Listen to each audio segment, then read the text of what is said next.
À l'origine, les cloches étaient certainement celles qui étaient contenues sur la porte de Dijon. Nuit Saint-Georges, son histoire, ses personnalités, ses trésors cachés, c'est le thème de la visite proposée ce jour par Nathalie Frommheim. Elle est guide conférencière sur Beaune et la côte viticole et ce programme, elle l'a proposé spécialement cette année pour pallier l'absence des touristes venus de l'étranger ou d'autres régions de France. L'idée, c'était vraiment de s'adresser avant tout à un public local et à un public de famille, un public familial qui n'auront pas la possibilité de se payer une visite guidée pour un gros groupe ou ce genre de choses. Certaines visites font le plein, comme à Beaune par exemple, mais les visites de sites moins connus sont peu suivies. Pour preuve, 3 curieuses seulement à Nuit Saint-Georges. Pour Charlotte Fromont, la situation est encore plus difficile. Son secteur, c'est Vézelay, Montréal et Avallon.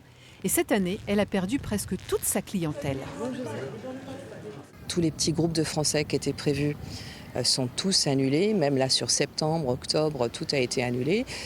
Moi, j'ai une grosse partie de ma clientèle, comme mes collègues d'ailleurs, qui sont des visiteurs étrangers. Moi, je travaille beaucoup avec les Américains, les Australiens, les Asiatiques aussi un petit peu. Donc forcément, hop, plus personne. Elle aussi a proposé des visites différentes pour une clientèle plus locale, sans beaucoup de succès, d'autant plus qu'elle a subi une concurrence accrue d'acteurs institutionnels comme des offices de tourisme. Ils ont mis en place des tas de choses, et des tas de choses souvent gratuites ou à des prix mais défiant toute concurrence. Et c'est clair que nous, en tant que professionnels libéraux, ce qui rentre en tant que visite, c'est notre revenu, c'est notre salaire. Et les perspectives pour tous ces guides sont peu réjouissantes puisque la saison touristique s'achèvera avec l'automne.